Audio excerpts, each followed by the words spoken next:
Comment travailler avec l'enfant intérieur en hypnose? Bonjour à toutes et à tous, soyez les bienvenus dans cette vidéo. Ici David Vigneron, je suis formateur en hypnose EFT, thérapie brève, infirmier diplômé d'État. Et juste avant de vous présenter mon invité qui me fait l'honneur, le plaisir d'être là aujourd'hui, Frédéric Barbet, je vous informe que vous avez la possibilité de vous abonner à cette chaîne YouTube. Pour cela, cliquez sur le bouton s'abonner et activez la petite cloche de notification pour être informé lorsque je sors de nouvelles vidéos. Donc ici, vous l'avez compris, nous allons parler d'hypnose, on va parler d'enfant intérieur. C'est quoi l'enfant intérieur? On va développer tout cela et je vous l'ai dit, Frédéric Barbet est avec nous pour cette vidéo. Bonjour Frédéric. Bonjour David et puis merci de me recevoir. Avec grand plaisir, on commence à faire quelques vidéos ensemble. Vous m'avez déjà vu plusieurs fois avec ce cher Frédéric Barbet, qui par ailleurs a une immense, gigantesque chaîne YouTube. Oui, elle commence à avoir de l'espace, prendre de l'espace en tout cas. Ouais, bon, c'est bien, tant mieux. Oui, du bon espace. Merci. Et donc, merci de m'accorder un petit peu de temps pour répondre aux questions autour de l'enfant intérieur. Moi, je dois bien avouer que tu vas me dire si ça fait partie des craintes de certains hypnos, sophro ou relaxo. Ce concept, je ne sais pas si le terme est juste, d'enfant intérieur, dans mes débuts et même après mes débuts, finalement, c'était flou pour moi, c'était dingo quoi. Voilà, c'est vraiment ce que je pensais. Est-ce que c'est un petit peu le ressenti que est-ce que c'est ce que tu ressens, je vais y arriver, de la part d'autres hypnos ou sophro? C'est un peu dingo l'enfant intérieur. C'est ce que j'ai ressenti moi-même quand j'ai entendu parler de cette notion-là avant d'approfondir, notamment avec l'aide de l'hypnose, mais d'autres expérimentations, ce que ça signifiait vraiment et d'aller au contact avec cet enfant intérieur-là. Moi, jusque-là, ça me paraissait un peu abstrait, oui, au fond. Et j'entendais dans des formations, contacte ton enfant intérieur, tu vas voir, c'est formidable. Moi, je comprenais rien du tout, jusqu'à temps que je saisisse peut-être que tout cela, au fond, c'est une question qu'on peut se poser, mais est-ce que ce n'est pas qu'une métaphore, cette notion d'enfant intérieur? Je vais expliquer ce que j'entends moi, au fond, après, si tu veux, par cette notion d'enfant intérieur. Peut-être qu'il faut faire quelque chose d'un peu plus simple que ça. À mon avis, c'est plus simple que ça. Que ça quoi? Que ce truc un peu abstrait, impalpable, subjectif. Oui, je pense que c'est beaucoup plus simple que tout ça. Voilà. Alors justement, je vais te poser dans quelques instants une question. On s'excuse parce que pour tout vous dire, on est dans un gîte à la campagne et peut-être que vous avez remarqué, il y a 2 ou 3 mouches qui nous embêtent un petit peu. Donc ça se peut que dans les micros que Frédéric et moi avons, vous entendiez cette mouche, mais ça fait partie de la campagne, ça fait partie du jeu et des vidéos. Alors la question évidemment fondamentale et j'allais dire de base, qu'est-ce que ce concept d'enfant intérieur? C'est quoi?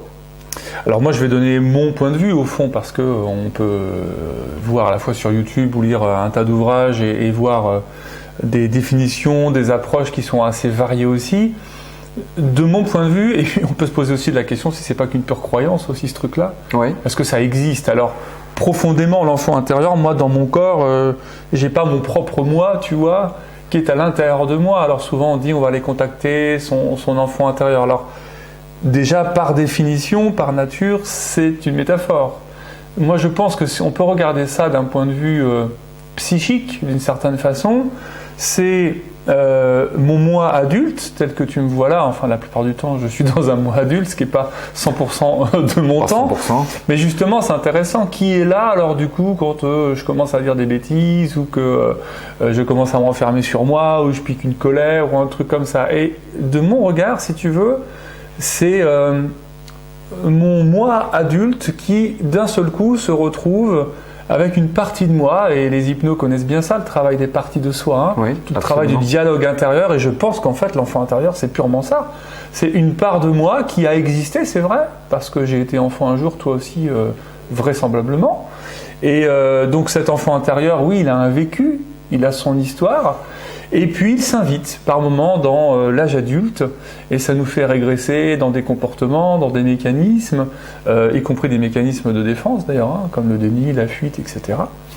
Et au fond, je pense que c'est ça l'enfant intérieur, c'est l'enfant que nous avons été, avec son éducation, son histoire, ses foutues croyances limitantes, et on les voit à l'âge adulte, et l'hypnose, et tu vas sûrement m'en parler, mais un outil absolument magnifique pour aller modifier, transformer ces croyances-là, parce que dans l'adulte que nous sommes, et au moment où je te parle, moi j'ai encore des parents enfants, certainement, qui serait bon d'aller, ou pas d'ailleurs, transformer, parce que c'est bon aussi d'avoir une part enfant en soi, hein. Bien sûr. Parce qu'il y a énormément de créativité, énormément de liberté, de candeur, etc. De lâcher prise aussi. De lâcher prise, ouais, ils savent le faire souvent.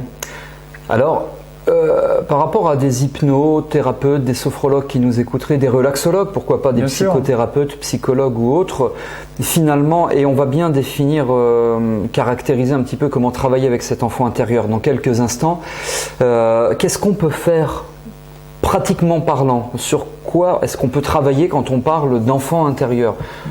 Quels problèmes on peut résoudre, en thérapie notamment? Alors évidemment, question difficile parce que j'imagine que c'est assez vaste. C'est super vaste, mais tu peux te mettre dans l'idée que dès lors que tu es confronté à un vieux schéma, à un mécanisme, à une vieille manière de faire, et que tu en prends conscience, à ce moment-là, alors, il est bon d'aller regarder si l'enfant intérieur n'est pas en train de se pointer, notamment dans tout le travail de la relation. La prise de parole, je donne des exemples concrets, prise de parole en public, par exemple. Ouais.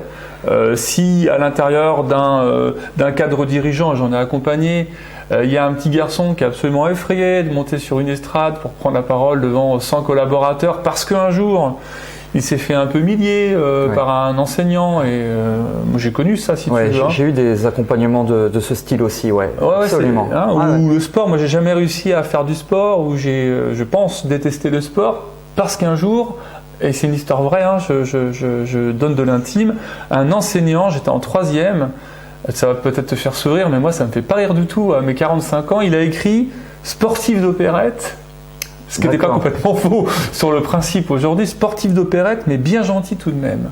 Ouais, c'est ça. Ça, c'est dans un carnet de notes. Ouais.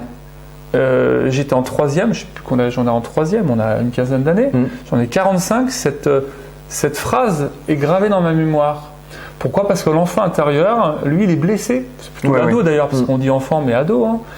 Alors ça veut dire que de mes 15 ans jusqu'à mes 45 ans, j'ai essayé de me mettre au sport, tout en prenant conscience qu'au fond, eh bien ça me fait chier le sport, ou alors je me sens pas capable de faire du sport, je me sens nul, je me sens sportif d'opérette.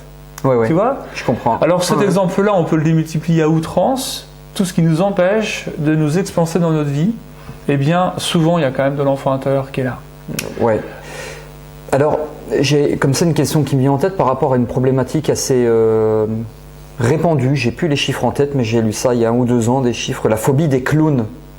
Chez l'adulte, chez l'adulte. Revenu à fond avec les grandes modes des clowns qui revenaient là. De Stephen King notamment, qui s'appelait Le Clown, je crois d'ailleurs.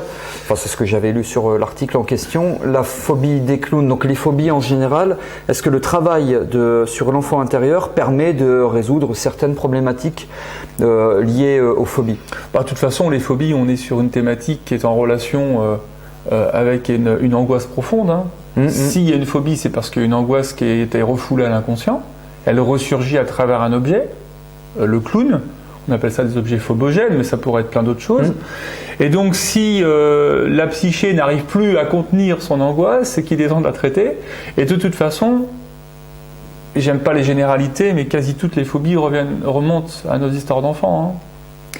Sauf souvent, si je sais pas, j'ai la phobie de l'avion parce que je me suis pris à moins 2000 mètres d'un seul coup. Et c'est ça, là on est plus sur presque un souvenir traumatique ou du stress post-traumatique. Donc effectivement on est sur un autre registre. Mais la phobie du clown, la phobie des tunnels, la phobie des araignées, qui sont assez archaïques, la nuit aussi. La nuit. Là, profondément, le monde de la nuit, on est dans un monde d'enfance et d'un inconscient aussi collectif qui est angoissant. Mais là, évidemment, le travail de l'enfant intérieur, de mon point de vue, en tout cas, il a du sens. Et c'est ça qui est très intéressant. Je vais vous expliquer comment j'ai fait la paix avec ce concept d'enfant intérieur sur lequel j'y adhérais pas du tout. C'est que effectivement, ça nous permet d'établir encore plus de liens, notamment avec l'enfance ou l'enfant intérieur, donc le terme enfant intérieur est probablement plus approprié, de façon à être plus efficace quand on traite certaines problématiques. On parlait tout à l'heure d'histoire de difficultés de prise de parole en public, de problématiques de difficultés de prise de parole en public. Moi, il m'est arrivé d'accompagner une jeune fille, enfin 30-35 ans, donc une jeune dame qui avait des difficultés de prendre la parole en public en école de kinésithérapeute, et elle était enseignante en école de kinésithérapeute parce que quand elle avait, alors je ne sais plus si c'était CE2 ou CM2, 8, 10, 12 ans peut-être, elle s'est sentie humiliée face à son institutrice parce que voilà, l'amnésie, elle se souvenait plus de la récitation devant les gamins, les autres copains, copines, etc. Et c'est vrai que ce travail sur l'enfant intérieur est très intéressant et je veux partager avec vous aussi, et en même temps, Frédéric, je te pose cette question, la complémentarité avec ce qu'on sait déjà faire. Moi, je fais le lien évidemment par rapport à la récitation de la petite fille que j'évoquais avec l'EFT. Donc complémentarité, oui ou non avec l'EFT? Je connais déjà la réponse. Ça c'est évident, je suis formé à l'EFT et d'aller chercher une information en hypnose et de la traiter en EFT, par exemple, ou en hypnose, peu importe, mais en tout cas c'est très complémentaire, c'est évident. Absolument, à l'hypnose, parce qu'enfant intérieur, c'est beaucoup un travail hypnotique. Oui, mais tu vois, on peut s'amuser à travailler consciemment avec l'enfant intérieur de la personne en EFT. Absolument, ouais, sur un mode peut-être un peu plus PNL, où la PNL, si je vulgarise et je prends un très court, raccourci et maladroit, c'est de l'hypnose conversationnelle en état donc ordinaire de conscience. C'est très raccourci, donc on pourrait dire hypnose, oui, enfant intérieur évidemment, EFT, oui, PNL, on vient de donner la réponse, oui, EMDR, que tu pratiques un tout petit peu, je crois. Ouais, je vais compléter une formation prochainement, mais en tout cas, c'est oui aussi. Hein. Oui aussi, tout ce qui est relaxo, tout ce qui est sophro. Dès lors qu'il y a de la trace, de l'empreinte émotionnelle, parce que l'enfant intérieur, c'est... moi, j'ai toujours entendu dire que dans mes formations, l'enfant intérieur, c'est une sorte de bombe atomique, hein, c'est-à-dire que thérapeutiquement, c'est hyper puissant. On est dans de l'intime, on est dans le cœur du réacteur, exactement. On est dans la toute petite poupée russe qui est à l'intérieur de ces matrioshkas, c'est vraiment l'intime, quoi. C'est cette capacité à recontacter sa liberté, à recontacter son espace créatif, parce qu'on n'en a pas vraiment parlé, hein, mais il y a aussi ça, c'est le travail de l'enfant intérieur, c'est comment est-ce que, avec l'hypnose, puisque c'est le sujet de notre échange, je me reconnecte à ce que j'ai su faire un jour. Par rapport aux ressources, à l'acquisition de ressources. Totalement l'acquisition de ressources. Donc là, on ne transforme pas les souvenirs, hein, parce que de mon point de vue, c'est complètement stupide de changer des souvenirs. Ça, pour moi aussi. Surtout pas parce que ça fait partie de la vie. C'est notre identité. Notre vie, notre construction, c'est identitaire absolument. En revanche, je suis contre aussi. Changer le regard qu'on peut avoir sur certains souvenirs. Exactement. Donc là, le travail d'enfant intérieur est intéressant. Recontacter des ressources qu'on a eues un jour et que avec l'éducation, on a donné quelques exemples, hein, la société, l'école est venue complètement masquée. Et puis on est capable de remonter en arrière pour retrouver ce petit garçon, cette petite fille qu'on a été, qui était plein de joie, qui était plein de mouvement, qui était empli de créativité, de capacité aussi à connecter. Alors tu sais que je suis un peu branché moi, à se connecter à des choses un peu plus spirituelles ou un peu plus médiumniques, puisque c'est un sujet que j'aime bien.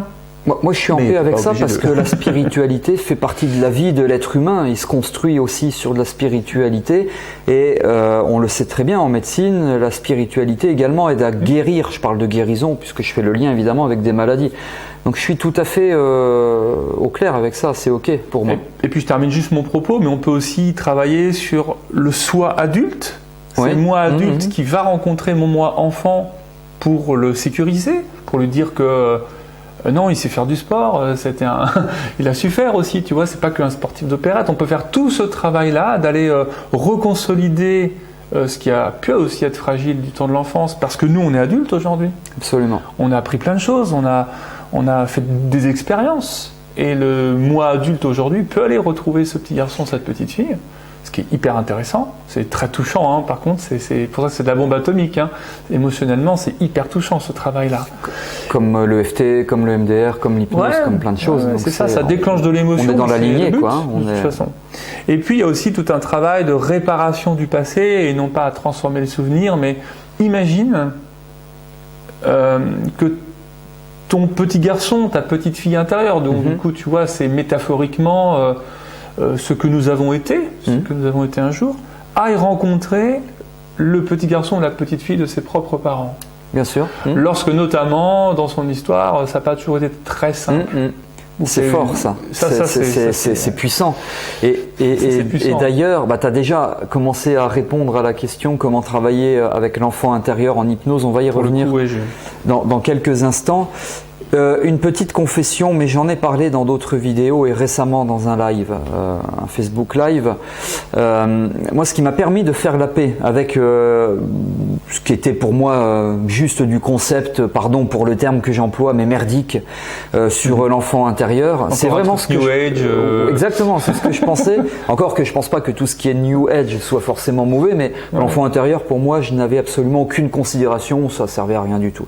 C'est la méconnaissance qui me permettait de construire ces arguments avec plein de guillemets avant et après pour argument parce que c'était pas argumenté. Et donc j'ai fait la paix puisque tu as construit, toi tu as créé une formation autour de guérir son enfant intérieur qui est notamment proposée à des hypnos, sophro, relaxo, praticiens EFT, EMDR, PNL, enfin la liste est longue. Et donc avant de répondre à la question sur comment travailler avec l'enfant intérieur en hypnose ou en relaxo ou en sophro, est-ce que tu peux nous dire quelques mots sur cette belle formation qui m'a permis de faire la paix avec l'enfant intérieur? Oui, alors c'est vrai que moi j'aime toutes les formations que je crée. Celle-ci, elle me touche évidemment particulièrement par la thématique, parce que tu sais que quand je crée une formation, eh bien ça part de mon expérience aussi ou personnelle et ou... Toujours, c'est de l'expérientiel tes formations. C'est de l'expérientiel, de toute façon. Comme les miennes d'ailleurs. Ouais, c'est ça, c'est que mon point de vue, c'est, je suppose qu'il y a beaucoup d'hypno et de relaxo, de sophro et de psy, etc. qui suivent ta chaîne. Mon principe, c'est de faire apprendre par le vécu. Moi, j'ai toujours appris ça comme ça. La théorie, c'est super. Donc, dans cette formation, il y a évidemment plein d'approches théoriques, mais elle arrive souvent une fois qu'on a senti, tu vois, à l'intérieur de soi ce que ça pouvait faire. De l'expérientiel. Donc ça c'est l'expérientiel. Cette formation elle est basée sur des audios que chacun va pouvoir suivre pour vivre justement cette expérience. Et à la suite desquelles systématiquement je délivre les protocoles, donc c'est vraiment les étapes clés de ce que nous avons abordé, et même les scripts, c'est-à-dire je pense aussi à tous les jeunes professionnels, et puis il y a énormément de gens qui s'installent ces derniers temps, ces dernières années, dans ces approches d'accompagnement. Bien moi aussi j'ai démarré parfois avec un script sur les genoux parce que j'étais flippé ou je savais pas trop par où passer. Je lisais pas forcément, mais en tout cas voilà, j'avais mes points de passage, j'avais des mots surlignés, et en fait je livre vraiment tout ça, une dizaine de scripts, d'audio et une cinquantaine de vidéos en tout, pour quand même rentrer petit à petit dans l'expérience de l'enfant intérieur, ne serait-ce qu'expliquer ce que c'est, les concepts, les différents courants de pensée, et puis petit à petit rentrer dans les 9 modules jusqu'à aller à ce que j'appelle la guérison. Alors c'est sûr que c'est un terme... Dans le sens enfant intérieur. Exactement, voilà. C'est pas une guérison. Dans le sens développement personnel, thérapie, voilà. C'est ça.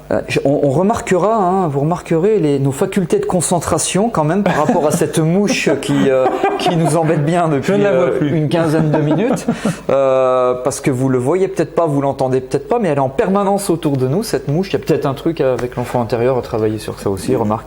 Je ne sais pas, je note surtout qu'elle est quand même beaucoup plus proche de toi. J'ai remarqué aussi, je vais faire de l'EFT, un petit travail sur l'enfant intérieur. Et même si cette mouche m'embête. Exactement, peut-être lié à mon enfant intérieur. Alors cette formation, on l'a compris, c'est du pratico-pratique, des PDF, des audios, des protocoles, des scripts, des vidéos aussi, bien entendu. Que permet-elle, si je parle d'objectifs pédagogiques, à tout apprenant, relaxo, sophro, hypno? Elle permet quoi? De travailler avec l'enfant intérieur au sens large du terme? On y a déjà partiellement répondu à cette question. Oui, même beaucoup. Je pense que c'est un outil aujourd'hui à côté duquel il est un peu difficile de mon point de vue de passer. Et puis, ça permet surtout de se réconcilier avec cette notion que tellement de consultants viennent chercher. Encore une fois, tu sais oui, parce que tu accompagnes des gens, mais le nombre de demandes autour de je voudrais travailler sur ma confiance, sur mon estime de moi, mais en fait, ça veut rien dire cette affaire. Tu sais, l'histoire des poupées russes, c'est ça. Les 5 matrioshkas, pour moi, c'est la représentation du corps, des émotions, des pensées, du petit maître intérieur, c'est prendre des décisions pour soi-même. Je fais des choix dans ma vie, et la plus petite poupée, c'est l'estime de soi. Donc cette formation, elle permet d'accompagner des consultants, des personnes, en contactant cette toute petite poupée-là. Et ça, moi, c'est un outil vraiment qui me manquait, et qui m'a manqué pendant très longtemps, parce que les gens veulent souvent aller très vite dans le travail, il faut que ça dépote, tu sais, j'ai 3 séances pour retrouver ma pleine estime de moi, ça c'est juste totalement utopique. Mais en tout cas, avec l'enfant intérieur, que j'aborde pas forcément en première consultation parce que c'est hyper intime, mais ça peut venir assez vite quand même, je peux toucher cette petite poupée russe beaucoup plus vite. Donc c'est vraiment de gagner en efficacité sur des thématiques qui sont extrêmement sensibles, extrêmement intimes, bouleversantes, d'une manière, on va dire, douce, protégée, sécurisante, parce que qu'est-ce qu'elle permet cette formation? C'est d'avoir une énorme solidité d'accompagnement. Parce qu'il ne s'agit pas d'accompagner un petit garçon, une petite fille intérieure en étant soi-même complètement, insécure. Et je crois que cette formation, elle est faite pour ça. C'est bien, c'est vraiment une formation sur le travail, tant sur la forme que sur le fond, travail en superficie, en profondeur. Enfin, moi j'ai été agréablement surpris de découvrir à quel point tu as pu décliner les différentes approches de travail, les différents angles d'approche. Oui, non seulement je me suis basé sur ce que je savais de l'enfant intérieur, je me suis formé à plein d'éléments de cette nature-là, et puis en tant qu'hypno, j'utilise beaucoup. Et j'ai aussi fait appel à une consoeur qui, elle, l'utilise énormément. Et donc, on a co-créé cette formation, même si je l'anime tout seul. Je le précise, c'est important. Moi, j'aime bien faire appel à ceux qui savent et qui sont vraiment experts dans leur domaine. Et on a construit un programme, ça y est, elle commence à me perturber, qui soit vraiment très solide et qui soit aussi dédié à la fois, à la rigueur, à tout particulier qui a envie d'aller dans cette expérience. Parce que moi, je trouve ça magique de pouvoir proposer ça au plus grand nombre. Et en même temps, aux praticiens qui recherchent des choses qui soient construites. C'est top. Et combien d'heures à peu près cette formation? Je crois qu'elle dure une dizaine d'heures. Une dizaine d'heures, grosso modo. J'ai vérifié mon petit papier que j'ai mis en face pour pas dire de bêtises, c'est bien ça. Ouais, de toute façon, vous avez tous les détails de la formation là, donc sur guérir son enfant intérieur, qui figure dans la description de cette vidéo, juste en dessous de celle-ci. Une dizaine d'heures, voilà. Vous avez le programme également qui est détaillé, vous l'avez compris, vidéo, PDF, audio, protocole, script, etc. Si vous avez des questions au passage, des commentaires, des remarques, suggestions, là aussi, c'est sous la vidéo, dans la partie prévue à cet effet, à savoir dans la partie des commentaires. Tu suivais pas? Bien évidemment. Non, j'étais parti sur autre chose. D'accord. Sur ma prochaine question, alors comment en 2 minutes, parce que là effectivement c'est une question certes centrale mais complexe, comment travailler en hypnose, sophro, EFT, peu importe, comment travailler avec l'enfant intérieur? Est-ce que tu peux nous donner un conseil ultime, une base absolument essentielle, comment travailler avec l'enfant intérieur? La question est quoi? Purement technique? Techniquement parlant, ouais. Techniquement parlant. Ouais. Donc séance d'hypnose, par exemple. Comment c'est fait? C'est ça, ok. Pardon de demander des précisions. Il n'y a pas de mal. Par rapport à ta question. Alors, de toute façon, les hypnos savent faire d'hypnose, donc je ne vais pas leur apprendre comment mettre une personne en transe. Bien sûr. Les sophros, pareil, ils vont utiliser toutes leurs méthodes pour arriver, en tout cas, à un état non ordinaire de conscience. Et puis, le reste, c'est quoi? Mais c'est purement la visualisation. J'invente rien. C'est-à-dire que, au fond, il n'y a pas de secret, justement. Tu me demandes un secret, mais il n'y en a surtout pas. L'idée, c'est de pouvoir délivrer quand même un cheminement qui soit cohérent jusqu'à pouvoir rencontrer cet enfant intérieur-là. Donc, si tu veux, on brouille un peu les pistes quand même dans notre approche. On essaie de, de créer une rupture de pattern qui soit suffisante, en tout cas, qu'il y ait une distorsion de temps, parce que ça, c'est une notion qui est importante, cette distorsion de temps, pour sacrément remonter en arrière quand même. Je dois aller de mes 45 ans à mes 3, mes 4 ans, mes 5 ans, mes 6 ans. Donc on va utiliser comme ça tout un système de métaphorique, de tunnel de temps, de canal temporel, ce qu'on retrouve dans plein de mécanismes d'ailleurs, pour régresser suffisamment pour aller au bon endroit. Le principe c'est ça, la régression c'est bien, mais c'est la régression où il faut aller au bon endroit. Parce que si je reconnecte un trauma, si je reconnecte un truc qui n'est pas un vrai souvenir d'ailleurs, ça n'a pas beaucoup d'intérêt. C'est vrai. Donc le secret c'est quoi? C'est la solidité de l'accompagnement, c'est la solidité des audios, des scripts, si tu parles de la formation. Il y a juste à se laisser guider dans un premier temps à l'intérieur de ce mécanisme-là pour comprendre la construction d'une séance, jusqu'à un retour classique de séance. On peut avoir un feedback avec son consultant. Et le secret, c'est quoi? C'est le canal du temps. Donc de base, comme Frédéric l'a dit, de la visualisation créatrice maîtrisée, orientée, dirigée, évidemment. Tu as parlé notamment par rapport à la régression, et une visualisation créatrice qui permet d'atteindre certains objectifs, évidemment. On est en thérapie, les objectifs thérapeutiques, tout le monde les connaît. C'est vraiment la puissance de cette formation. Et finalement, comme je le dis dans la douleur, c'est objectiver quelque chose de relativement subjectif, l'enfant intérieur, l'objectiver grâce aux visualisations pour atteindre un objectif donné, un objectif qui aura été préalablement défini. Est-ce que tu as quelque chose à rajouter? Oui, on peut peut-être juste dire, on a beaucoup focalisé sur l'hypnose. Dans cette formation, on a aussi dit d'ailleurs, tu as parlé de PNL, etc. Mais absolument. J'utilise aussi dans cette formation des outils de PNL, de l'art créatif, aussi de l'art thérapie. On va notamment trouver des documents de travail pour faire réfléchir sur soi et la relation qu'on entretient avec son enfant intérieur. Il y a des quiz aussi, enfin, c'est hyper ludique. C'est vraiment quelque chose que j'ai voulu aussi sur un sujet qui est certes sensible, mais qu'on l'aborde avec aussi une respiration, tu vois. Ouais, c'est ce que j'ai constaté rapidement dans la formation moi-même, l'ayant suivi, vous avez compris, c'est que c'est très ludique. Et évidemment, j'ai trouvé ça tout à fait logique. On est sur un travail, une formation sur l'enfant intérieur, donc c'est tout à fait logique. On est dans le move, quoi. C'est l'univers, normal, dans l'ambiance, dans l'univers. Ok. Bon, voilà. En tout cas, je vous la recommande vraiment. Sous cette vidéo, vous avez tous les détails de cette belle, magnifique formation de ce cher monsieur Frédéric Barbet. Merci. C'est moi, Frédéric, qui te remercie d'avoir posé quelques questions, malgré le fait que j'ai oublié de couper mon téléphone, malgré le fait qu'on ait une ou deux mouches qui nous embêtent un petit peu. Ça a été vraiment super. C'est très intéressant, vraiment. Ouais. Encore une fois, merci. Vous avez aimé cette vidéo, vous pouvez liker en cliquant sur le pouce bleu vers le haut. Vous pouvez partager, vous pouvez vous abonner, vous pouvez vous renseigner sur la formation. Encore une fois, tout est sous cette vidéo. Un grand merci, Frédéric, un grand merci. Merci à toi de m'avoir accueilli dans ton humble demeure. Je le sais que c'est un véritable plaisir. Et je vous donne rendez-vous pour de prochaines vidéos. Alors, à très bientôt.